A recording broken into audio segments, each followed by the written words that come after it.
السلام علیکم ورحمۃ اللہ وبرکاتہ۔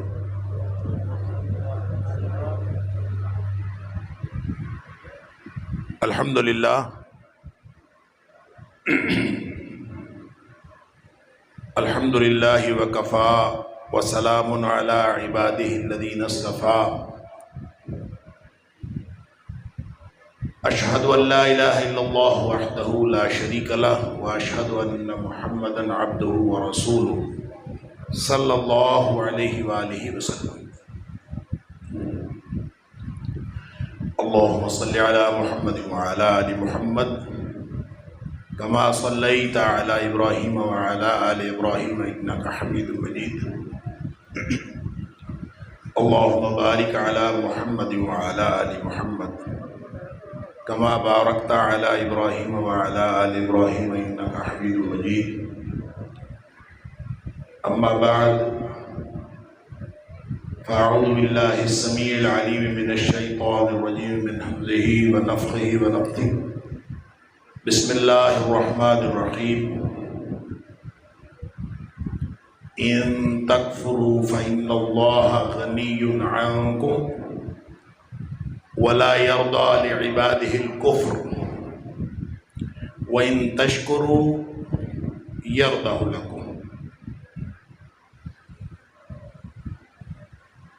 اگر تم اللہ کا کفر کرو گے، انکار کرو گے یا ناشکری کرو گے تو اللہ کو تمہاری کوئی پرواہ نہیں ہے، اور وہ اپنے بندوں سے ناشکری کو یا انکار کو پسند نہیں کرتا۔ اور اگر تم شکر کرو تو اللہ کو یہ پسند ہے، اللہ اس سے راضی ہو جاتا ہے۔ صدق اللہ العظیم۔ اللہ کریم نے مجھے اور آپ کو، ہم سب کو اس دنیا میں امتحان کے لیے بھیجا، اور اس امتحان میں دو راستے اللہ کریم نے بتا دیے ہیں۔ ایک راستہ اللہ کی بندگی کا راستہ ہے، اللہ کی غلامی کا راستہ ہے، اللہ کا شکر کرنے کا راستہ ہے۔ اور یہ وہ راستہ ہے کہ اگر انسان کو جو اختیار دیا ہے برائے امتحان، تھوڑا سا اختیار برائے امتحان دیا ہے، اگر یہ نہ دیا گیا ہوتا، جس کی وجہ سے یہ مکلف، جس کی وجہ سے یہ ذمہ دار، جس کی وجہ سے یہ نیک اور بد ہوتا ہے، جس کی وجہ سے جنت اور دوزخ، سزا یا جزا، سارا معاملہ، سارا نظام بنا ہے، اگر وہ تھوڑا سا اختیار جو وقتی ہے، عطائی ہے، دیا ہوا ہے، واپس لے لے گا، وہ اختیار اس کو نہ دیا جاتا تو انسان کیا کر رہا ہوتا؟ وہی کر رہا ہوتا جو باقی کائنات کر رہی۔ اور باقی کائنات کیا کر رہی؟ باقی ساری کائنات اللہ کی غلامی کر رہی، طوعاً او کرہاً، چاہے خوشی سے کرے چاہے مجبوری سے کرے، ساری کائنات اللہ کی غلامی کر رہی۔ بلکہ صرف غلامی نہیں، فرمایا تسبیح بھی کرتی ہے اللہ کی، نمازیں بھی پڑھتی ہے ساری کائنات۔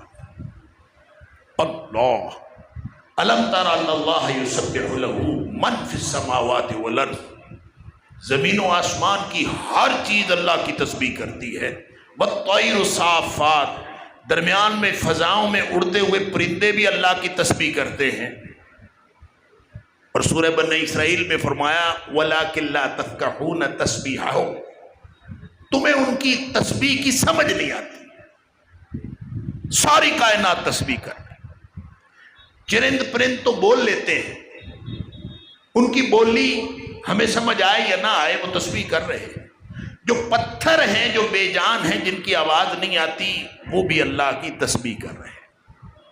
اور صرف تسبیح نہیں کر رہے، اللہ فرماتا ہے کل قد علم صلاتہ و تسبیحہ، تمہارا خیال ہے تم صرف نمازیں پڑھتے ہو، یہ ساری کائنات کا ہر وجود نمازیں بھی پڑھتا ہے، تسبیح بھی کرتا ہے۔ کل قد علم صلاتہ و تسبیحہ، ساری کائنات۔ اللہ اکبر۔ اب اگر انسان کو دو راستے نہ دیے گئے ہوتے، ایک ہی راستہ دیا گیا ہوتا اور اس کو مکلف نہ ٹھہرایا گیا ہوتا، ذمہ دار نہ ٹھہرایا گیا ہوتا، سزا جزا نہ ہوتی، کچھ بھی نہ ہوتا، تو انسان کیا کر رہا ہوتا؟ وہی کر رہا ہوتا جو باقی کائنات کر رہی۔ باقی کائنات کیا کر رہی ہے؟ اللہ کی بندگی کر رہی۔ گویا راستہ ایک ہوتا تو وہ اللہ کی بندگی والا راستہ ہوتا۔ اب اللہ نے دے دیے دو راستے، انا ہدیناہ السبیل اما شاکرا و اما کفورا، چاہے شکر کرنے والا بن جائے چاہے کفر کرنے والا بن جائے۔ اب آپ یہ بتائیں کہ وہ جو اضافہ ہوا ہے راستے کا، توجہ فرمائیں اور غور کریں کہ جب ہمیں مکلف ٹھہرا دیا اور ہمیں امتحان میں ڈال دیا اور تھوڑا سا اختیار دے کے کہا چاہے ادھر چلے جاؤ چاہے ادھر چلے جاؤ، اور جو ادھر والا راستہ ہے وہ تو پہلے ہی تھا، اگر یہ اختیار نہ دیا گیا ہوتا تو راستہ وہی تھا، اللہ کی بندگی اور اللہ کی غلامی والا راستہ، اللہ کے شکر والا راستہ۔ تو جو ایک راستہ اضافہ ہوا وہ تو یہ کفر والا راستہ ہے نا، اس کا اضافہ ہوا، انحراف والا راستہ جس کا اضافہ ہوا۔ اس راستے کے آخر پہ ایک باغ ہے جس کا نام جنت ہے، اس راستے کے آخر پہ ایک کنواں ہے آگ کا، ایک گڑھا ہے جس کا نام جہنم ہے۔ لہذا انا ہدیناہ السبیل اما شاکرا و اما کفورا، شکر کرنے والا بن جائے چاہے کفر کرنے والا بن جائے، ہم نے اس کو دو راستے دے دیے۔ اب ان دو راستوں پر غور کریں کہ راستہ اصل میں ایک ہے، وہ ایک راستہ تو پہلے بھی تھا، یعنی اللہ کی بندگی والا راستہ، اللہ کی غلامی والا راستہ، اللہ کی عبدیت والا راستہ، وہ تو پہلے بھی تھا، یعنی اس کو اختیار نہ دیا گیا ہوتا تو یہ اللہ کی بندگی کر رہا ہوتا۔ اب اختیار دے کے کیا کہا؟ دو راستے دے دیے، اب کہا یا ایھا الناس اعبدوا ربکم، اے کائنات کے لوگوں اپنے رب کی بندگی کرو، وہی راستہ۔ گویا راستہ اصل میں ایک ہی ہے، جو کامیابی کا راستہ ہے وہ ایک۔ اب اگر یہ انسان جس کو اختیار دیا گیا ہے یہ اپنا اختیار استعمال کرے تو یہ کس راستے پر جائے گا؟ دو راستے ہیں، اختیار نہ دیا گیا ہوتا تو اس راستے پہ ہوتا، بندگی والے راستے پہ۔ اب اختیار دے کے کہا یا ایھا الناس اعبدوا ربکم، اے کائنات کے لوگوں اسی راستے پہ رہنا، اپنے اللہ کی بندگی والے راستے پہ رہنا، باقی کائنات جبرن اس راستے پر ہے، تم اختیار کے ساتھ اسی راستے پر رہو گے، اس لیے اللہ نے تمہارے لیے جنت رکھی ہے، اس سے اللہ راضی ہوتا ہے۔ تم نے اگر اللہ کو راضی کرنا ہے تو باقی کائنات تو ہے وہ جبرن ہے، اس کے پاس اختیار ہی نہیں ہے دوسرے راستے پہ جانے کا، تمہارے پاس اس راستے پر، گڑھے والے راستے پر جانے کا اختیار ہے۔ تم اگر اسی راستے پر رہو گے تو پھر اللہ تم سے خوش ہو جائے گا۔ اب اللہ کس سے خوش ہوتا ہے؟ اللہ خوش ہوتا ہے اگر کوئی شخص اسی راستے پہ جائے جس راستے پہ ساری کائنات ہے، اور وہ اللہ کی بندگی اور شکر کا راستہ ہے، اللہ کی تسبیح کا راستہ ہے، اللہ کی حمد کا راستہ ہے، اللہ کی صفتیں بیان کرنے کا راستہ ہے، اللہ کی بندگی کرنے کا راستہ ہے۔ اگر اس راستے پر اختیار کے ساتھ جائے گا تو اللہ اس سے خوش ہو جاتا ہے، اور اگر اس نے اپنا اختیار استعمال کر کے دوسرا راستہ اختیار کر لیا تو پھر وہ خوش نہیں ہوتا۔ وَلَا يَرْضَىٰ لِعِبَادِهِ الْكُفْرَ، جو اس راستے پہ جاتا ہے اللہ نے راستہ تو دے دیا، جو جانا چاہے چلا جائے، اما شاکرا و اما کفورا، فمن شاء فلیؤمن فمن شاء فلیکفر، راستہ تو اس نے دیا.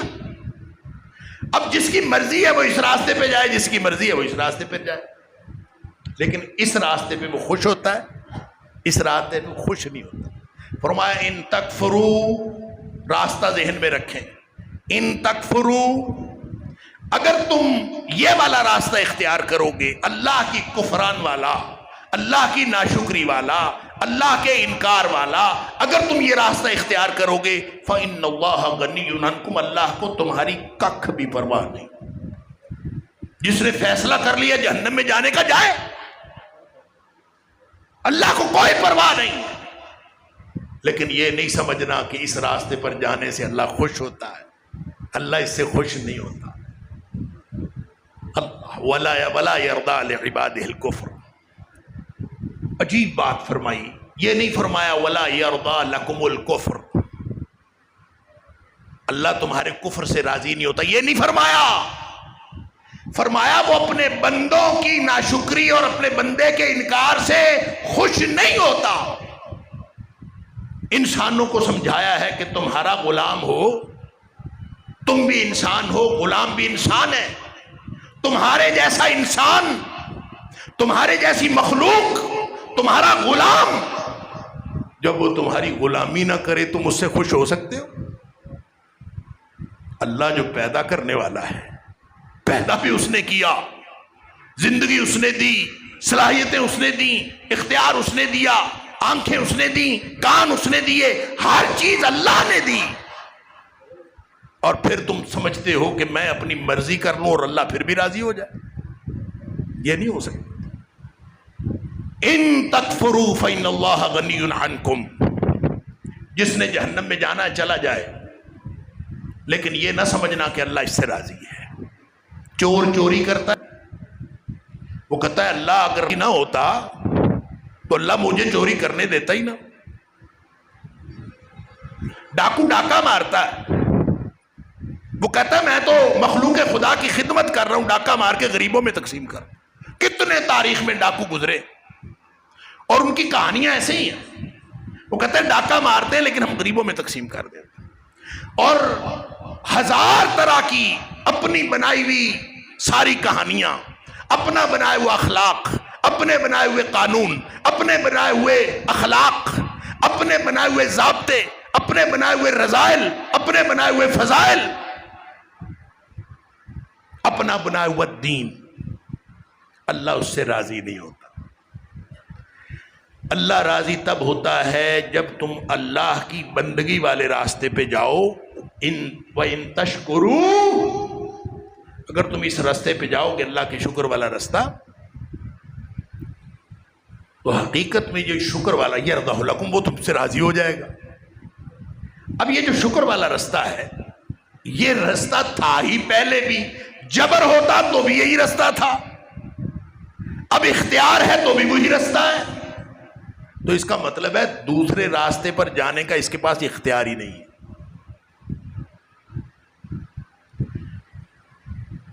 میں ایک سادہ سی مثال سے سمجھاتا ہوں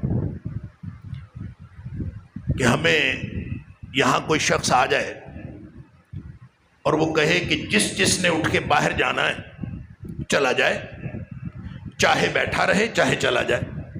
دو راستے، چاہے بیٹھا رہے چاہے چلا جائے. دو راستے، ایک راستہ بیٹھنا، ایک راستہ چلے جانا، باہر نکل جانا.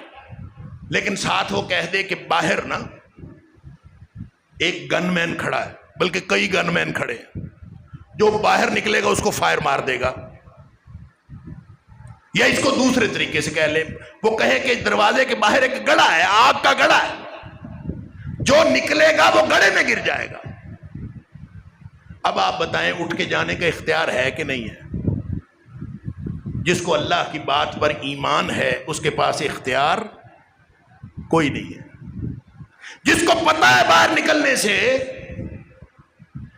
آگ کے گڑھے میں گر جانا ہے، اس کے پاس اختیار کوئی نہیں. وہ کہے گا میرے پاس تو جانے کا اختیار ہے ہی نہیں، میں تو بیٹھا ہوں، میرے اللہ نے مجھے حکم دیا ہے میں بیٹھا رہوں تو باغ ملے گا جس کا نام جنت ہے. باہر چلا گیا تو گڑھا ہے، جس کا نام جہنم ہے، لہذا میرے پاس اختیار نہیں ہے، اور جس جو ارادہ کر لے کہ میں نے جہنم میں جانا ہے، میں گڑھے میں گر جاؤں تو کچھ نہیں ہوتا، اس کے پاس اختیار ہے۔ اب یہ دنیا کے اختیار کی سمجھ آ گئی؟ گویا ہمارے پاس اصل میں اختیار ہے ہی نہیں۔ یہ کہنا کہ اللہ تو نے جو مجھے اختیار دیا ہے یہ وقتی ہے، تھوڑا سا ہے، عطائی ہے، یہ ختم ہو جانا ہے، یہ برائے امتحان ہے۔ خوش وہ اس سے ہوتا ہے، خوش وہ اس بات سے ہوتا ہے کہ بندہ اللہ سے کہے اللہ یہ جو تھوڑا سا تو نے اختیار دیا ہے میں یہ اختیار بھی استعمال نہیں کرنا چاہتا، میں تیری مرضی کے آگے اپنا اختیار سرنڈر کرتا ہوں، میں اپنا اختیار سبمٹ کرتا ہوں، جیسے تو راضی ویسے میں راضی۔ تو نے میرے شکر پر راضی ہونا ہے، میرے کفر پر راضی نہیں ہونا۔ تو نے میرے بندگی پر راضی ہونا ہے اور میرے انحراف پر راضی نہیں ہونا، تو جیسے تو راضی ویسے میں راضی، میں اپنے آپ کو تیرے سپرد کرتا ہوں، میں اپنی مرضی تیری مرضی کے سامنے سبمٹ کرتا ہوں۔ یہ طے کر لیا جس نے، اس سے اللہ راضی ہو جاتا ہے۔ اس کے لیے اللہ اعلان کرتا ہے قُلْ يَا عِبَادِيَ الَّذِينَ أَسْرَفُوا عَلَىٰ أَنفُسِهِمْ، اے میرے حبیب صلی اللہ علیہ وسلم اعلان کیجئے، ساری دنیا کو بتائیے، میرے بندوں کو بتائیے جنہوں نے 50 60 70 سال ضائع کر لیے اپنی زندگی کے، اپنے آپ زیادتی کر لی، ظلم کر لیا اللہ کی نافرمانیاں کر کے، ان کو یہ بتا دیجئے لا تقنطوا من رحمت اللہ، اللہ کی رحمت سے مایوس نہ ہو۔ ظلم کر لیا ہے، زیادتی کر لی ہے، غلط راستے پہ چل پڑے ہیں، ان اللہ یغفر الذنوب جميعا، اللہ سارے کے سارے گناہ معاف کر دے گا۔ کیوں معاف کر دے گا؟ اس لیے معاف کر دے گا انہ هو الغفور الرحیم، وہ ہے ہی بڑا بخشنے والا اور رحم کرنے والا۔ تو کیسے کرے گا معاف؟ میں نے کیا کرنا ہے؟ فرمایا وَأَنِيبُوا إِلَىٰ رَبِّكُمْ وَأَسْلِمُوا لَهُ، تم ایسے کرو ادھر سے منہ موڑو ادھر سے منہ موڑو، جو دنیا کے جگہ جگہ دھکے کھاتے پھرتے ہو ادھر سے منہ موڑو، وَأَنِيبُوا إِلَىٰ رَبِّكُمْ، ہر طرف سے منہ موڑ کے اپنے اللہ کے ہو جاؤ، وَأَسْلِمُوا لَهُ، اور اپنا آپ اس کے سپرد کر دو، اللہ میں تیرا، میری کوئی مرضی نہیں۔ اللہ اکبر، میں اپنی مرضی تیری مرضی کے تابع کرتا ہوں۔ ادھر سے جس موقع پر بھی مرنے سے پہلے پہلے جس نے ادھر سے منہ موڑ کر اللہ کی غلامی کا دم بھر لیا،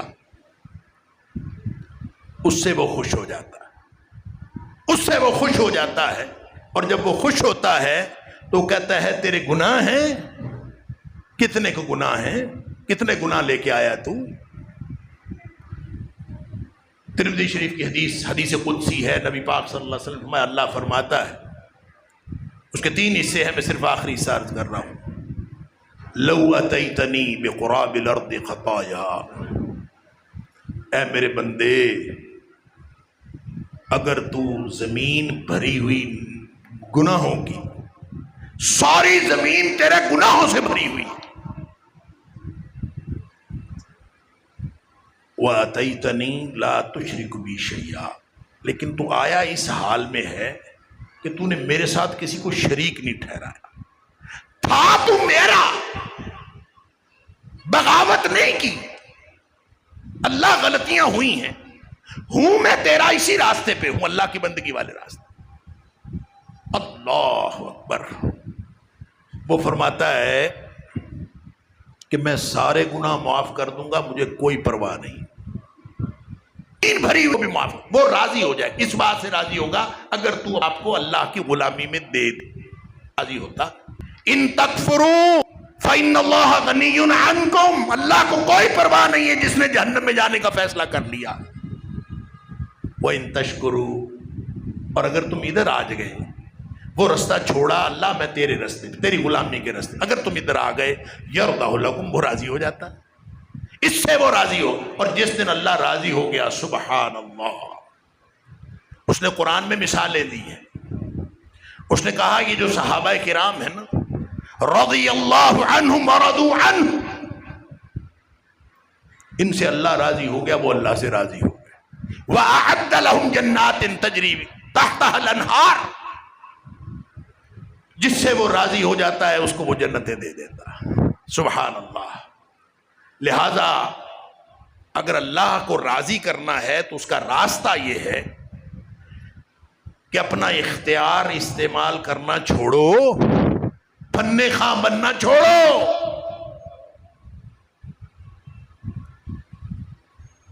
جب آپ کسی زہد و ورع والے، تاریخ میں دیکھیں زہد و ورع والے، یہ جبر اور قدر کا بڑا لمبا مسئلہ ہے، میں اس کی طرف آپ کو الجھانا نہیں چاہتا. وہ بڑا لمبا مسئلہ فلسفیوں سے آج تک حل نہیں ہوا، اور اس لیے ہم اس پہ بحث بھی نہیں کرتے. لیکن ایک بات میں عرض کرنا چاہتا ہوں، سمجھ لیجئے جتنے صاحب تقویٰ بزرگ گزرے ہیں پرانے، جتنا زیادہ کوئی نیک تھا، جتنا زیادہ کوئی زہد و ورع والا تھا، اس سے پوچھیں کہ انسان کے پاس کتنا اختیار ہے. جن کے پاس، جو تو عام لوگ ہیں وہ تو کہیں گے اختیار ہے. جیسے میں نے کہا کہ کہا جائے کہ باہر نکلنے کا اختیار کس کس کے پاس ہے، تو ہر شخص کہتا ہے ٹانگیں میرے پاس ہے، دروازہ کھلا ہے، میں جا سکتا ہوں، اختیار ہے. جس کو ایمان آئے گا اللہ کی کہی ہوئی بات پر، اللہ کے رسول صلی اللہ علیہ وسلم کی کہی ہوئی بات پر، کہ باہر جانے سے گڑھے میں گر جاتا ہے آدمی، وہ کہے گا بھائی ہمارے پاس تو کوئی اختیار نہیں، ٹانگوں میں جان ہے، دروازہ کھلا ہے، لیکن وہ کہے گا میرے پاس تو کوئی اختیار نہیں. لہذا جتنے صاحب ایمان، صاحب زہد و ورع، جتنے لوگ گزرے ہیں، جس کی مرضی آپ ہسٹری دیکھ لیں، ان کی تعلیمات دیکھ لیں، ہر شخص یہ کہتا ہے کہ انسان کے پاس کوئی اختیار نہیں ہے، ذرا بھی اختیار. اللہ اکبر. میں ایک دفعہ جب ایم اے میں پڑھتا تھا تو ہم یہ جبر و قدر کا مسئلہ پڑھتے تھے، سمجھ میں نہیں آتا، بحث بڑی ہے، تو ہم بھی بحث کیا کرتے تھے ہر شخص کے ساتھ. تو ایک دفعہ والد صاحب کے ساتھ رحمہ اللہ، ان کے ساتھ مجھے ڈرائیور بن کے جانے کا اتفاق ہوا، بورے والا یا اس طرف کہیں جمعہ تھا، میں ان کا ڈرائیور نہیں تھا، میں ڈرائیور بن کے گیا. راستے میں نے والد صاحب سے پوچھا، ابا جی یہ جبر و قدر کا مسئلہ سمجھ میں نہیں آتا، تو انسان کے پاس کتنا اختیار ہے اور کتنا اختیار نہیں ہے؟ والد صاحب مجھے کہتے ہیں کخ بھی اختیار نہیں، کخ بھی اختیار نہیں، سب اللہ دا اختیار. جب میں نے یہ سنا تو میں نے آگے سے کہا، ہم اس وقت چونکہ بحثیں کرتے تھے، تو میں نے کہا اگر اختیار کوئی نہیں تو جزا سزا کس بات کی؟ یہی خیال آتا ہے نا. تو میں نے کہا جزا سزا پھر کس بات کی؟ یہ بات پھر مجھے سمجھ نہیں آتی. میں نے یہ کہا تو وہ آگے سے مجھے کہتے ہیں کہ جب اللہ ایمان دے تو سمجھ آ جاتی ہے، جب اللہ ایمان دے تو سمجھ آ جاتی. ایمان کس بات پر؟ صرف اتنی. میں تو اس کے بعد چپ ہو گیا، میرے پاس تو بات کرنے کی گنجائش ہی ختم ہو گئی. ایمان اس بات پر کہ جو اللہ اور اس کے رسول صلی اللہ علیہ وسلم نے کہا ہے وہ سچ ہے، بس اس بات پر ایمان. اگر ہم اپنی مرضی کر بیٹھے، پھنے خواہ بن بیٹھے، اپنی مرضی سے زندگی گزار بیٹھے، اس کی کوئی ریمیڈی نہیں ہے. وہ خوش ہوتا ہے اپنی مرضی اپنے اللہ کی مرضی میں سبمٹ کرنے سے، اس سے خوش ہوتا. جب ہم اپنی مرضیاں کرتے ہیں نا، کیونکہ ساری کائنات اس کی مرضی سے چلتی ہے، یہ ہوائیں، یہ بادل، یہ فضائیں، یہ درخت، یہ چرند پرند، یہ سمندر، یہ دریا، یہ سب کچھ اللہ کی مرضی سے چلتے ہیں. جب انسان بھی اس کی مرضی سے چلتا ہے تو پھر یہ ساری کائنات اس کے فائدے کے لیے بن جاتی. هو الذی خلق لکم ما فی الارض جميعا، اس نے یہ ساری کائنات تمہارے فائدے کے لیے بنائی. اور جب انسان اللہ کی مرضی نہیں کرتا تو کائنات تو اس کے ہاتھ میں ہے نا، پھر کائنات کا نظام تو اس کے ہاتھ میں ہے. جب انسان کرتوت برے کرتا ہے، جب یہ الٹی سمت میں چل پڑتا ہے، جب یہ اللہ کی بندگی کی بجائے اپنے نفس کی بندگی شروع کر دیتا ہے، جب یہ اللہ کی بندگی کی بجائے اپنے پیٹ کی غلامی شروع کر دیتا ہے، جب یہ اللہ کی بندگی کی بجائے کسی وقت کے فرعون کے پیچھے چل پڑتا ہے، جب یہ اللہ کی بندگی کی چھوڑ کر کسی بھی چیز کی بندگی کرتا ہے، مخلوق کی بندگی کرتا ہے، جب اس طرف چلتا ہے تو پوری کائنات کا نظام بگڑ جاتا ہے۔ وہ فرماتا ہے ظہر الفساد فی البر والبحر بما کسبت ایدی الناس، خشکی اور تری کے اندر فساد پیدا ہو گیا، بگاڑ پیدا ہو گیا۔ ظہر الفساد فی البر والبحر، وہ سمندر جو ہمارے فائدے کے لیے تھے، جس میں کشتیاں بڑی آسانی سے چلتی تھیں، فالجاریات یسرا، جس میں آسانی سے کشتیاں چلتی تھیں، سونامی ایسے آئے کہ ہر چیز تہس نہس کر دی۔ وہ دریا جو ہمارے فائدے کے لیے تھے، ہمارے آبادیوں کی آبادیاں تباہ و برباد کر دیں۔ وہ بارشیں جنہوں نے ہمارا فائدہ کرنا تھا، وہ جس دور میں بارشوں کی ضرورت ہوتی ہے بارش ہوتی نہیں، جس دور میں بارش کی ضرورت نہیں ہوتی بارش رکنے کا نام نہیں لیتی۔ اللہ اکبر، سارا نظام بگڑ گیا۔ فرماتا ہے کہ یہ نظام پتہ ہے کیوں بگڑا ہے؟ بما کسبت ایدی الناس، یہ اس لیے بگڑا ہے کہ لوگوں کے کرتوت ہی ایسے ہیں، لوگوں کے کرتوتوں کی وجہ سے ہوا ہے سب کچھ۔ اللہ اکبر۔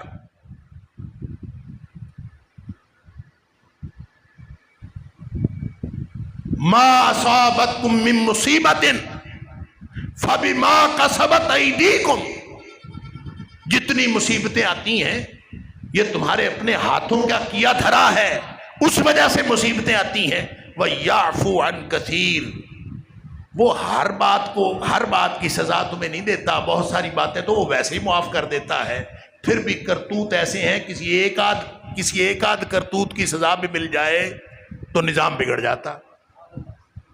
وہ فرماتا ہے کہ ظہر الفساد فی البر والبحر بما کسبت ایدی الناس، یہ جو تمہیں سارا نظام بگڑا ہوا نظر آتا ہے، ہر چیز بگڑی ہوئی نظر آتی ہے، زراعت بگڑی ہوئی نظر آتی ہے، معیشت بگڑی ہوئی نظر آتی ہے، داخلہ معاملات بگڑے ہوئے نظر آتے ہیں، سفارتکاری بگڑی ہوئی نظر آتی ہے، خارجہ معاملات بگڑے ہوئے نظر آتے ہیں، ریاست کا استحکام بگڑا ہوا نظر آتا ہے، ہر چیز کے اندر جو بگاڑ نظر آتا ہے، انفرادی اجتماعی معاملات بگڑے ہوئے نظر آتے ہیں۔ وہ فرماتا ہے بما کسبت ایدی الناس، یہ لوگوں کے کرتوتوں کی وجہ سے۔ اب ضروری نہیں کہ وہ کرتوت میں نے کیا یا آپ نے کیا، وہ کرتوت کسی کا بھی ہو سکتا ہے، وہ کسی کی بھی ہو سکتی ہے بات۔ اس کی وجہ یہ ہے کہ اللہ کا قانون ہے لا تزر وازرۃ وزر اخری، اللہ تعالیٰ کسی ایک کا بوجھ کسی دوسرے پر نہیں ڈالتا، اور اللہ کا قانون ہے، حدیث سن لیجئے، نبی پاک صلی اللہ علیہ وسلم نے فرمایا ان اللہ تعالی لا يعذب العامة بعمل الخاصہ، اللہ کسی خاص آدمی یا خاص گروہ کے کیے ہوئے کرتوتوں کی سزا عام لوگوں کو نہیں دیتا۔ پھر سن لیجئے ان اللہ تعالی لا يعذب العامة بعمل الخاصہ، خاص لوگوں نے کرتوت کیا، حکومت کے بیٹھے لوگوں نے کر لیا، کوئی سیاستدانوں نے کر لیا، فوجیوں نے کر لیا، کسی نے کر لیا، بڑے نے کر لیا، چھوٹے نے کر لیا، سکول والوں نے کر لیا، کالج والوں نے کر لیا، اساتذہ نے کر لیا، وکیلوں نے کر لیا، صحافیوں نے کر لیا، کسی نے بھی کوئی کرتوت کیا۔ اللہ کا قانون یہ ہے ان اللہ تعالی لا يعذب العامة بعمل الخاص، خاص لوگوں کے کرتوتوں کی سزا اللہ عام لوگوں کو نہیں دیتا۔ قانون یہی ہے حتی اذا یروا المنکر بین ظہرانیہم، یہاں تک کہ جب برائیاں لوگوں کے سامنے ہو رہی ہو، وَهُمْ قَادِرُونَ عَلَىٰ أَن يُنْكِرُوهُ فَلَا يُنْكِرُوهُ، لوگوں کے سامنے برائیاں ہو رہی تھیں، لوگوں کے سامنے کرتوت ہو رہے تھے، اور لوگ ان کے پاس اختیار بھی تھا، وَهُمْ قَادِرُونَ عَلَىٰ أَن يُنْكِرُوهُ، کہ اس برائی کو برائی تو کہتے، یہ اختیار تھا، کیونکہ اللہ نے فرمایا، اللہ کے رسول صلی اللہ علیہ وسلم فرمایا فمن رأى منکم منکرا فلیغیرہ بیدہ، جو بھی کوئی تم میں سے برائی دیکھے، اگر وہ قوت نافذہ رکھتا ہے تو وہ اپنے ہاتھ سے اس کو ہٹا دے. فمن رأى منکم منکرا فلیغیرہ بیدہ، جو بھی تم میں سے کوئی برائی دیکھے اگر وہ قوت نافذہ رکھتا ہے تو اس کو قوت سے اس کو ختم کر دینا چاہیے، قوت سے کچل دینا چاہیے. اور قوت نافذہ کا کیا مطلب ہے؟ قوت نافذہ کا مطلب یہ ہے کہ اگر کوئی شخص اپنے گھر میں ہے تو اپنے گھر کی قوت نافذہ ہے، حکومت ملک میں قوت نافذہ ہے، ہر جگہ پہ قوت نافذہ تبدیل ہوتی رہتی، اور اس 5-6 فٹ کی کائنات پر میں خود قوت نافذہ ہوں. لہذا اگر قوت نافذہ ہے تو فمن رأى منکم منکرا فلیغیرہ بیدہ، قوت نافذہ رکھتے ہو تو اس کو کچل ڈالو. فَإِن لَّمْ يَسْتَطِعْ فَبِلِسَانِهِ، اگر یہ طاقت نہیں ہے تو زبان سے تو برائی کو برائی کہو. فَإِن لَّمْ يَسْتَطِعْ، اگر اتنی بھی استطاعت نہیں، فَبِقَلْبِهِ، تو کم از کم دل سے برائی کو برا سمجھو، برائی کے ساتھ کمفرٹیبل ہو کے زندگی نہ گزارو، برائی کے ساتھ کمپرومائز نہ کرو، برائی کے ساتھ صلح نہ کرو. اور فرمایا ذالک ضعف الایمان، یہ ایمان کا آخری درجہ ہے. اگر کوئی شخص برے کو برا سمجھتا ہے، زبان پہ نہیں لا سکتا، تو یہ آخری درجہ ہے. فرمایا ہم، اب اس حدیث پہ آ جائیں، وَهُمْ قَادِرُونَ عَلَىٰ أَن يُنْكِرُوا، خاص لوگوں نے جرم کیا، وہ کوئی بھی گروہ تھا، عام لوگوں کو اللہ سزا نہیں دیتا، یہاں تک کہ عوام الناس نے وہ برائیاں اپنی آنکھوں سے ہوتی دیکھیں، ان کے پاس اختیار تھا کہ کم از کم برے کو برا کہتے.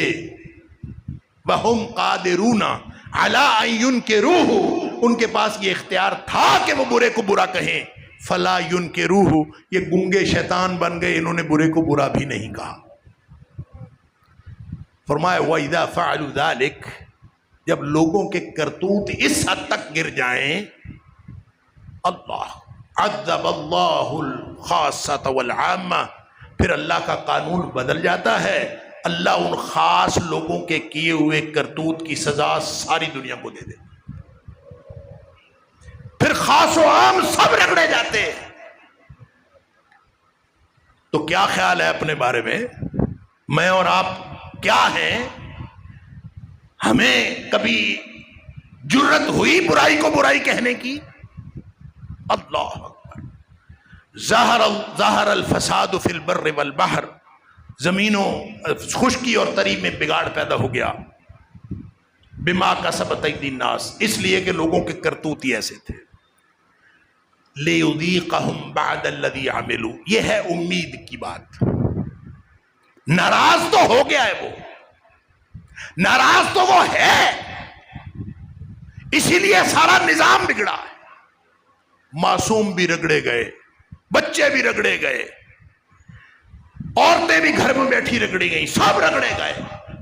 بخاری شریف کی حدیث ہے، نبی کریم صلی اللہ علیہ وسلم فرمایا، اللہ تعالی جب کسی قوم پر عذاب بھیجتا ہے نا، اصاب العذاب من کان فیہ، پھر عذاب یہ نہیں دیکھتا کہ کون برائی کرنے والا ہے اور کون برائی کرنے والا نہیں ہے، کون معصوم ہے کون گنہگار ہے. اصاب العذاب من کان فیہم، عذاب ہر ایک کو رگڑ دیتا ہے، لیکن چونکہ وہ انصاف کرتا ہے، وہ عدل کرتا ہے، اس سے بڑا عدل کرنے والا کوئی نہیں. فرمایا ثم بعثوا علی اعمالکم، جب وہ قیامت والے دن اٹھیں گے تو ہر شخص اپنے اعمال کے مطابق اٹھے گا. جو نیک تھا وہ نیک اٹھے گا، جو برا تھا وہ برا اٹھے گا. دنیا میں رگڑے جانے کی وجہ سے ان کی کوئی آخرت تباہ نہیں ہوتی، اللہ ایسے نہیں کرتا، لیکن ایک دفعہ سب رگڑے جاتے ہیں. یہ جو رگڑے گئے ہیں نا سارے، ان کے بارے میں اللہ فرماتا، اللہ کے رسول صلی اللہ علیہ وسلم، اللہ قرآن میں فرماتا ہے لِيُذِيقَهُمْ بَعْدَ الَّذِي عَمِلُوا، یہ ہے امید کی بات.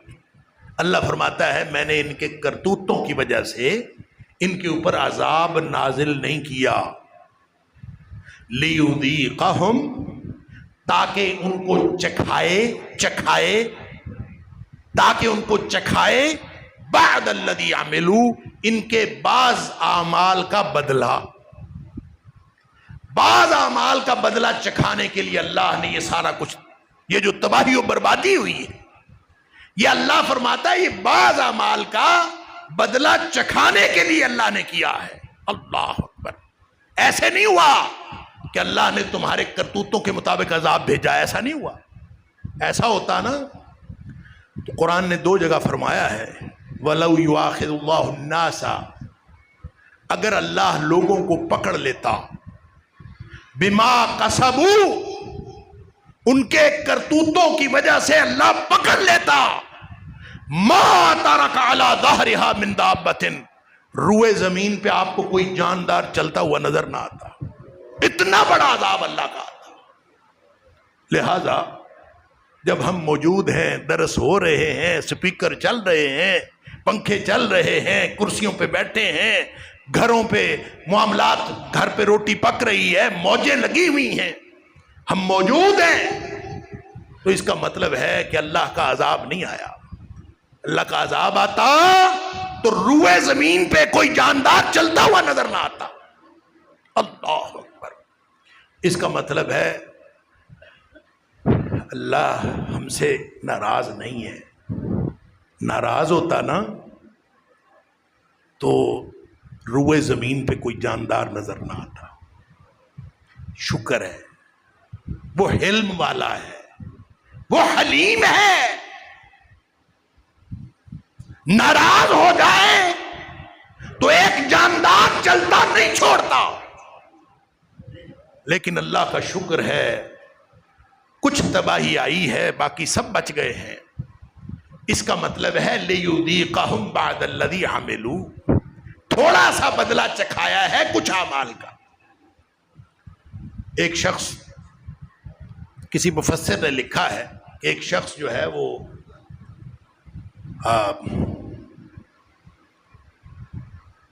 بیت اللہ میں کھڑا دعا مانگ رہا تھا، رو رو کے اللہ سے دعائیں مانگ رہا، چیخ رہا تھا۔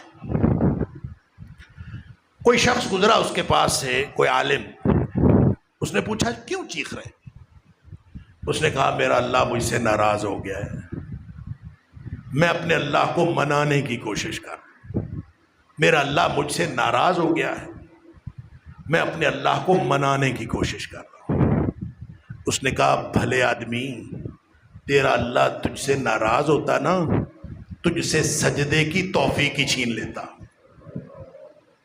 تیرا اللہ تجھ سے ناراض ہوتا، تجھ سے سجدے کی توفیق بھی چھینتا، تجھ سے بیت اللہ میں آنے کی توفیق بھی چھین لیتا، تجھ سے دعاؤں کی توفیق بھی چھین لیتا۔ تجھے سجدے کی توفیق میسر ہے، اللہ کا شکر کر۔ تجھے بیت اللہ میں آنے کی توفیق میسر ہے، اللہ کا شکر کر۔ تجھے اللہ سے دعائیں مانگنے کی توفیق میسر ہے تو اللہ کا شکر کر۔ اور تو جب شکر کرے گا تو اس کا قانون یہ ہے کہ لَإِن شَكَرْتُمْ لَأَزِيدَنَّكُمْ، تو شکر کرے گا اللہ اپنی نعمت میں اضافہ فرما دے گا۔ ناراض نہیں ہوا، ناراض ہوتا تو وہ تو ککھ نہ چھوڑتا، ناراض ہوتا تو ککھ نہ چھوڑتا۔ وہ اگر ناراض ہے تو ہمیں یہ توفیق نہ ہوتی کہ ہم اللہ کے قرآن سے یا نبی پاک صلی اللہ علیہ وسلم کے فرمان سے ابھی بھی رہنمائی لینے کے قابل رہتے۔ لہذا وہ جس سے ناراض ہوتا ہے نا، سب سے پہلے سجدے کی توفیق چھینتا ہے۔ جس سے سجدے کی توفیق چھن جائے اس کو فکر کرنی چاہیے میرا اللہ ناراض ہو گیا۔ جس کو سجدے کی توفیق ملی ہے اس کو شکر کرنا چاہیے، اور شکر کرے گا اللہ اور عطا فرمائے۔ تو امید کا پہلو یہ ہے، سبحان اللہ، کرتوت تو ہمارے ایسے ہیں، بگاڑ تو سارا کرتوتوں کی وجہ سے۔ ابن ماجہ کی وہ حدیث بھی ذہنوں میں تازہ کر لیجئے جس میں نبی کریم صلی اللہ علیہ وسلم نے فرمایا، صحیح حدیث ہے، نبی کریم صلی اللہ علیہ وسلم نے فرمایا 5 چیزیں ایسی ہیں جب تم ان میں مبتلا ہو جاؤ تو اس کا نتیجہ نکلنا لازمی ہے۔ 5 چیزیں، 5 کرتوت، 5 اعمال، 5 قسم کے اعمال جب تم کرنے لگو تو پھر اس کے نتائج تو تمہیں بھگتنے پڑیں گے. خمس اذا ابتلیتم بہن، 5 چیزیں جب تم ان میں مبتلا ہو جاؤ تو وہ ہو کے رہیں گے اس کے نتیجے. اللہ اکبر. اور فرمایا میں اللہ کی پناہ مانگتا ہوں کہ ان میں سے کوئی چیز تمہیں پہنچے. اللہ کرے تم ان 5 چیزوں میں مبتلا نہ ہو. سب سے پہلی بات، لم تظہر الفاحشۃ فی قوم قط حتی یعلنوا بها الا فشا فیہم الطاعون والاوجاع التي لم تکن مضت فی اسلافہم الذین مضوا. جس قوم میں بے حیائی آ جائے، لم تظہر الفاحشۃ فی قوم قط، کسی قوم میں بے حیائی آ جائے، اور بے حیائی بھی کیسی، حتی یعلنوا بها، لوگ علانیہ بے حیائی کرنے لگے. علانیہ، نہ کوئی ٹی وی چھوڑا، نہ کوئی موبائل چھوڑا، نہ کوئی سوشل میڈیا کا پلیٹ فارم چھوڑا، نہ کوئی سٹیج چھوڑے، نہ کوئی سڑکوں پہ سائن بورڈ چھوڑے، پورا نہ کوئی گلیاں چھوڑی، نہ کوئی بازار چھوڑے، نہ کوئی مارکیٹ چھوڑی. بے حیائی ہے کہ ایک سیلاب کی طرح امڑتی آ رہی ہے. کیا اس کی ڈیفینیشن کریں، کیا اس کی تفصیلات بتائیں، آپ سب اور ہم سب جانتے ہیں. فرمایا کسی قوم میں جب علانیہ بے حیائی آ جائے تو اس قوم میں طاعون جیسی بیماریاں پھیلنا شروع ہو جاتی، اور ایسی ایسی بیماریاں پھیلتی ہیں کہ جو ان کے آباء و اجداد میں کبھی نہ سنی نہ دیکھی. ایسی ایسی بیماریاں ان میں پھیلتی، بے حیائی بیماریاں، نئی نئی بیماریاں جو پہلے کبھی سنی نہیں تھی. دوسری بات نبی کریم صلی اللہ علیہ وسلم فرمایا وَلَمْ تَنْقُصُ الْمِكْيَالَ وَالْمِيزَانَ. دوسری حرکت جو لوگ کرتے ہیں کہ ناپ اور تول میں کمی کرنا شروع کر دیتے. اللہ اکبر. کیا صورتحال ہے بازاروں میں، کیا صورتحال ہے مارکیٹوں میں. لمبی چوڑی بڑی بڑی تھوک کی مارکیٹوں میں جو کچھ ہو رہا ہے وہ تو ہو رہا ہے. ایک ریڑی والا نہیں مان، جو آلو اور پیاز بیچ رہا ہے نا، وہ بھی ڈنڈی مارے بغیر نہیں دیتا. لم تنقص المکیال والمیزان. جس قوم میں ناپ اور تول میں دھوکہ دہی آ جائے، ناپ تول میں کمی کرنے کی بیماری آ جائے، فرمایا الا اخذوا بالسنین، ان کے اندر قحط سالی آ جاتی ہے. پھر ان کے اندر وشدت المعونۃ، روزگار کی تنگی آ جاتی ہے. اللہ اکبر. سب باتیں کر رہے ہیں آج کل، حالات بڑے خراب ہیں، مہنگائی ہو گئی ہے، حالات بڑے خراب ہیں، سفید پوش مارا گیا ہے، ہر شخص دوسرے سے مانگنے کو چلا ہوا ہے، جس کو دیکھو وہ دوسروں سے مانگتا پھرتا ہے، گھر کا چولہا نہیں جلتا، روزگار کی تنگی آئی ہوئی ہے. لیکن یہ نہیں دیکھتے کہ ہمارے کرتوت کیسے ہیں. اپنے کرتوت ٹھیک کر لو. اللہ کے رسول صلی اللہ علیہ وسلم نے فرمایا اخذوا بالسنین وشدت المعونۃ، اور تیسری چیز فرمایا وجور السلطان علیہم. یہ جو حکمرانوں کا ظلم ہے نا، حکمرانوں کا ظلم، وہ کہتے ہیں ایسا ایسا ظلم ہو رہا ہے کہ کبھی سنا نہ دیکھا. ہوگا اور ہوگا،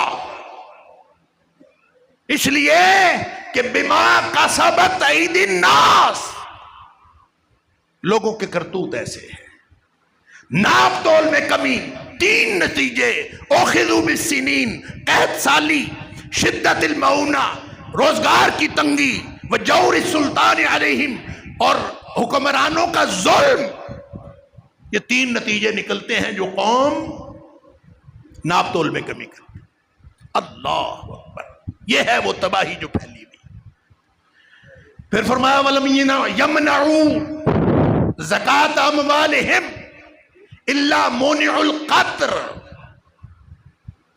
جب لوگ زکوٰۃ دینا چھوڑ دیتے ہیں نا تو اللہ ان کے اوپر بارشیں روک لیتا ہے. ہم تو بڑے خوش ہیں بارشیں ہوتی ہیں، بلکہ زیادہ ہی ہوتی ہیں۔ اللہ کے رسول صلی اللہ علیہ وسلم نے فرمایا جب اللہ تمہارے زکوٰۃ روکنے کی وجہ سے بارش روکتا ہے نا، اللہ فرمایا وَلَوْلَا الْبَهَائِمْ لَمْ يُمْطَرُوا، اگر یہ مویشی نہ ہوتے تمہارے پاس، اللہ کبھی ساری زندگی قیامت تک بارش دیتا ہی نہ۔ یہ مویشیوں کی وجہ سے بارش ہوتی ہے، تم سمجھتے ہو تمہاری وجہ سے ہوئی۔ وَلَوْلَا الْبَهَائِمْ لَمْ يُمْطَرُوا، اگر یہ چوپائے مویشی نہ ہوتے تمہاری کبھی بارش ہوتی ہی نہ۔ اور چوتھی بات نبی کریم صلی اللہ علیہ وسلم نے فرمائی وَلَمْ يَنْقُضُوا عَهْدَ اللَّهِ وَعَهْدَ رَسُولِهِ، جب لوگ بطور قوم، بحیثیت قوم، یہ انفرادی طور پر یا اجتماعی طور پر اللہ اور اس کے رسول صلی اللہ علیہ وسلم کے ساتھ کیے ہوئے وعدے توڑ دیتے ہیں، جو اللہ کے ساتھ وعدے کیے تھے وہ بھی توڑ دیے، اللہ کے رسول صلی اللہ علیہ وسلم کے ساتھ وعدے کیے تھے وہ بھی توڑ دیے۔ ہم بڑے خوش ہیں، ہم نے تو وعدہ کیا ہی نہیں۔ جب کلمہ شہادت پڑھ کے مسلمان ہوئے ہیں تو وعدہ ہی تو کیا۔ اشہد ان لا الہ الا اللہ وحدہ لا شریک لہ واشہد ان محمدًا عبدہ ورسولہ، یہ وعدہ ہی تو ہے۔ اور پھر ابتدائے آفرینش جو اللہ نے وعدہ لیا تھا نا،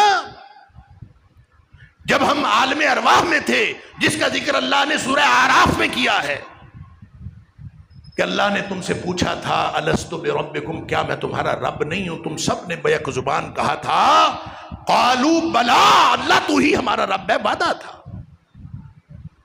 وعدہ تھا عبدیت رب العالمین کا، کہ ہم رب العالمین کے عبد ہیں، ہم غلام ہیں تمام جہانوں کے رب کے۔ ہم نے وہ رب چھوڑا رب العالمین، اور مخلوق میں سے چھوٹے چھوٹے رب بنا لیے، ان کے غلام ہو گئے۔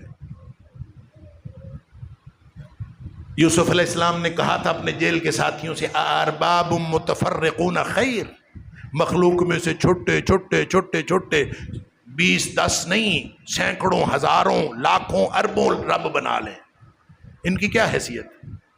ارباب متفرقون خیر، کیا یہ مخلوق میں سے چھوٹے چھوٹے رب جن کی کوئی حیثیت نہیں ہے کیا بہتر ہیں ام اللہ الواحد القہار، یا وہ اکیلا جو زبردست قوت والا ہے؟ نام رکھنے سے تو رب نہیں بنتا نا، ہم نے نام رکھے ہوئے۔ اللہ فرماتا ہے ان ہی الا اسماء سمیتموها انتم وآباؤکم،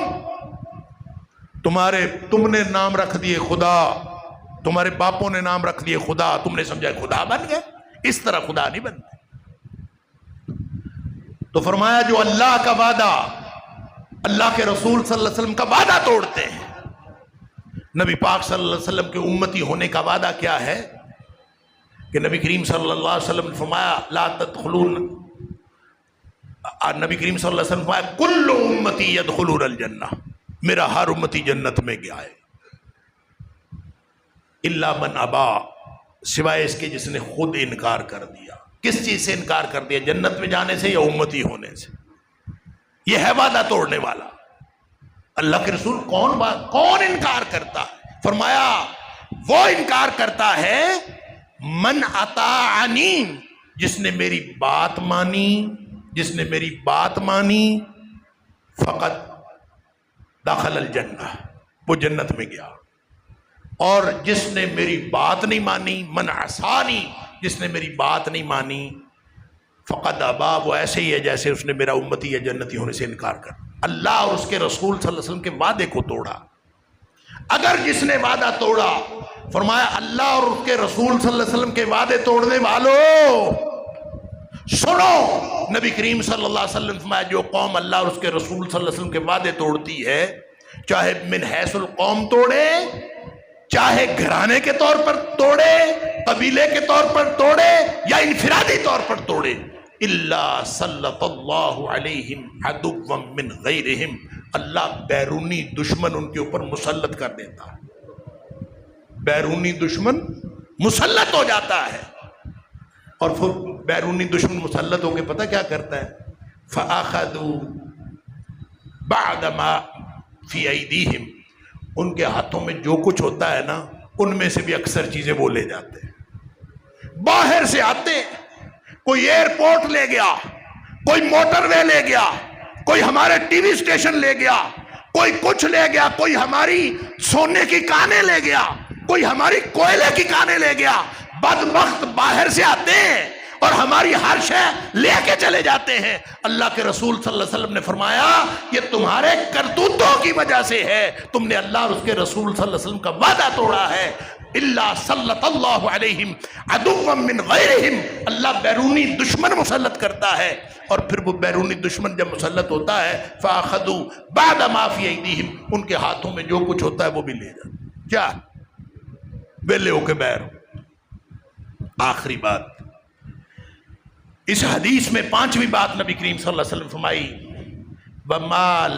وما لم تحکم ائمتہم بکتاب اللہ وَيَتَخَيَّرُوا بِمَا أَنزَلَ اللَّهُ، جب کسی کے پیشوا، چاہے وہ حکمران ہوں، چاہے وہ سیاسی پیشوا ہوں، چاہے وہ مذہبی پیشوا ہوں، جب وہ اللہ اور اللہ کے رسول صلی اللہ علیہ وسلم کی باتوں پر عمل نہیں کرتے، اس کے مطابق فیصلے نہیں کرتے، نہ اللہ کی کتاب کے مطابق فیصلہ کیا، نہ اللہ کے رسول صلی اللہ علیہ وسلم کی دی ہوئی شریعت کے مطابق فیصلہ کیا، تو فیصلے کس سے ہوتے ہیں؟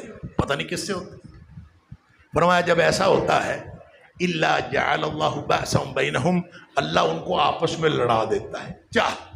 لڑائیاں، تو فلاں مسلک کا میں فلاں مسلک کا، تو فلاں صوبے کا میں فلاں صوبے کا، تو فلاں رنگ کا میں فلاں رنگ کا، تو فلاں نسل کا میں فلاں نسل کا، آپس کی لڑائیاں ہی ختم نہیں ہوتی۔ یہ سزا ہے، یہ ہمارے کرتوتوں کا بدلہ ہے۔ لیکن جو میں نے عرض کیا، شکر کی بات یہ ہے، اللہ فرماتا ہے بگاڑ تو پیدا ہوا ہے، تمہارے کرتوتوں کی وجہ سے بگاڑ پیدا ہوا ہے، لِيُذِيقَهُمْ بَعْدَ الَّذِي عَمِلُوا، یہ تو کچھ اعمال کا تھوڑا سا بدلہ چکھایا ہے، عذاب نہیں آیا، یہ شکر کی بات ہے۔ یہ تھوڑا سا بدلہ کیوں چکھایا ہے؟ فرماتا ہے لعلہم یرجعون، تاکہ لوگ واپس آ جائیں، واپسی کا دروازہ کھلا ہے۔ الحمدللہ، اس پر شکر کرنا چاہیے۔ نبی کریم صلی اللہ علیہ وسلم رحمت للعالمین کو دعائیں دینی چاہیے، آپ پر درود بھیجنا چاہیے، آپ کے لیے رحمت کی دعائیں کرنی چاہیے، اس لیے کہ یہ جو واپسی کا دروازہ کھلا ہے نا، یہ اللہ کی رحمت ہے اور رحمت للعالمین کا انتخاب ہے۔ جب قریش مکہ نے کہا تھا سرداروں نے کہ تم اپنے رب سے دعا کرو کہ یہ صفا کی پہاڑی سونے کی بن جائے، اگر یہ سونے کی بن گئی تو ہم سارے مومن ہو جائیں گے، نبی کریم صلی اللہ علیہ وسلم اللہ سے دعا کر دی، یا اللہ صفا کی پہاڑی سونے کی بنا دے تاکہ یہ جہنم سے بچ کر جنت میں جانے والے بن جائیں۔ اللہ نے فرشتہ بھیجا، ایک حدیث میں آتا ہے کوئی اور فرشتہ، ایک حدیث میں آتا ہے جبریل کو بھیجا، اس نے آ کے کہا اللہ نے آپ کو سلام بھیجا ہے، اور ساتھ اللہ نے آپشن دیا ہے اے حبیب صلی اللہ علیہ وسلم اگر آپ کہتے ہیں تو ہم صفا کی پہاڑی کو سونے کا بنا دیتے۔ اصبح لهم الصفا ذهبا وان شئت، اگر آپ چاہتے ہیں تو سونے کی پہاڑی بن جائے گی، صفا کو سونے کا بنا دیتے ہیں، لیکن پھر یاد رکھنا فمن کافر منہم، پہاڑی سونے کی بن جانے کے بعد اگر ان میں سے کوئی کافر رہ گیا، معجزہ لے کے بھی کوئی کافر رہ گیا، فرمایا عذبتہ لا اعذبہ احدا من العالمین، میں پھر اس کو وہ عذاب کروں گا جو جہنم میں کسی کو عذاب نہیں ہوا ہوگا۔ ایک آپشن۔ دوسرا آپشن یہ ہے وَإِن شِئْتَ، اے حبیب صلی اللہ علیہ وسلم اگر آپ چاہتے ہیں تو سونے کی پہاڑی کو دفع کریں، فَتَحْتُ لَهُمْ بَابَ التَّوْبَةِ وَالرَّحْمَةِ، میں تیری امت کے لیے واپسی اور رحمت کا دروازہ کھلا رکھتا ہوں۔ نبی کریم صلی اللہ علیہ وسلم فرمایا قلت بلا، میں نے کہا اللہ باب التوبۃ والرحمہ، اللہ میری امت کے لیے واپسی اور رحمت کا دروازہ کھلا رکھنا۔ لیذیقہم بعد الذی لعلہم یرجعون، واپسی کا دروازہ کھلا ہے۔ آج بھی ہم شکر والے رستے پہ جا کے اللہ کو راضی کر سکتے ہیں۔ ناراض نہیں ہوا، ناراض ہو جاتا تو ہماری نسلیں مٹا دیتا، ناراض ہو جاتا تو ہم سب کو رگڑ دیتا۔ اس نے تو تھوڑا سا چکھایا ہے، تھوڑا سا چکھایا ہے کہ واپس آنے والے بن جائیں۔ ہم اگر واپس آ جائیں گے تو انشاءاللہ اللہ ہم سے راضی ہو جائے گا۔ اس نے وعدہ کیا ہے کہ ان تشکرو یرضہ لکم، تم واپس شکر والے رستے پہ آ جاؤ، اللہ راضی ہو جائے گا۔ اس کو راضی کرنے کی بات کیا ہے؟ تم ذرا بیٹھو تو صحیح، اکیلے بیٹھ کے تنہائی میں۔ اصل نیکی میرے بھائیوں اور میرے بچوں اور میرے بزرگوں، اصل نیکی ہوتی وہ ہے جس کا گواہ اللہ کے علاوہ کوئی نہ ہو۔ یہ لوگوں کو دکھا کے اسٹیج پہ بیٹھ کے کیمروں کے سامنے، یہ کوئی نیکی؟ اللہ ہمیں ریاکاری سے بچائے، اللہ ہر قسم کے فتنے سے بچائے۔ نیکی وہ ہے جو اکیلے بیٹھ کے کرے، لوگوں کے سامنے جو مرضی کرتے رہو، پتہ نہیں اس کا فائدہ ہے کہ نہیں، اللہ کو معلوم ہے۔ اللہ ہم سب کو ریاکاری سے محفوظ رکھے۔ لیکن جو اکیلے بیٹھ کے، سبحان اللہ، اکیلے بیٹھ کے اللہ کے ساتھ گفتگو کریں، اللہ ہم سے گناہ ہو گئے، اللہ ہم سے گناہ ہو گئے، اللہ تو ہمیں معاف کر دے۔ تو گناہوں کو یاد کر کے ایک آنسو، لمبا چوڑا گھنٹوں رونے کی ضرورت ہی نہیں ہے، ایک آنسو اکیلے خالین۔ نبی کریم صلی اللہ علیہ وسلم نے فرمایا جس کا ایک آنسو آنکھ سے نکلا اور اللہ کے خوف سے اور یہاں رخسار سے لڑک کے نیچے گر گیا، سارے گناہوں کی بخشش کے لیے وہ ایک آنسو کافی ہے۔ نبی کریم صلی اللہ علیہ وسلم نے فرمایا قیامت والے دن جن لوگوں کو اللہ کے عرش کا سایہ نصیب ہوگا، یہ اکیلا بیٹھ کے آنسو بہانے والا ان میں شامل ہوگا۔ موقع موجود ہے، واپس آ جائیں، دین کو ترجیح بنا لیں، اللہ کو راضی کرنا اپنی زندگی کا مقصد بنا لیں۔ ابھی موقع ہاتھ سے گیا نہیں ہے، شکر کی بات یہ ہے۔ ایک آخری حدیث سن لیجئے، میں بات مکمل کر رہا ہوں۔ نبی کریم صلی اللہ علیہ وسلم نے فرمایا اذا تبایعتم بالعینہ واخذتم اذناب البقر ورضیتم بالزرع، سنی ہوئی ہوگی آپ نے حدیث، دوبارہ عرض کر دیتا ہوں کہ جب تمہارے حالات یہ ہو جائیں کہ ہر شخص اپنے اپنے کاروبار میں مگن ہے، العینہ خاص قسم کی تجارت کو بھی کہتے ہیں، ہر بندہ اپنے اپنے کاروبار میں مگن، ذمہ دار اپنے ذمہ دارے میں مگن، کاشتکار اپنی کاشتکاری میں مگن، اور جو فصل کا جھاڑ آتا ہے، فصل آتی ہے کھیتوں سے، اس پر راضی۔ وَتَرَكْتُمُ الْجِهَادَ، اور جو اللہ اور اس کے دین کے لیے مر مٹنے کا راستہ تھا وہ چھوڑ دیا۔ وہ جو اپنے آپ کو سپرد کرنا ہے، اپنی جانیں، اپنے مال، اپنی اولادیں، اپنی صلاحیتیں، اپنا وقت، سب کچھ تو اللہ کا دیا ہوا ہے۔ جب یہ سب کچھ اللہ کے سپرد کرنا تھا تو وہ نہیں کیا، ہم نے اپنی صلاحیتیں کسی اور چیزوں پہ لگا دی۔ فرمایا جب ایسا ہو جاتا ہے سلط اللہ علیکم ذلًا، اللہ تمہارے اوپر ذلت اور رسوائی مسلط کر دے، اور جس نے مسلط کی ہے وہی واپس لے تو لے، اور تو کوئی طریقہ نہیں۔ فرمایا لا ینزعہ، وہ کبھی اس کو واپس نہیں کرے گا، حتی ترجعوا الی دینکم، جب تک تم دین کو اپنی پہلی ترجیح بنا کر واپس نہیں آؤ گے، اس وقت تک یہ ذلت و رسوائی واپس نہیں ہوگی۔ اللہ تعالیٰ مجھے اور آپ کو، ہم سب کو اپنے رب کو راضی کرنے کی توفیق عطا فرمائے۔ وآخر دعوانا الحمدللہ رب العالمین۔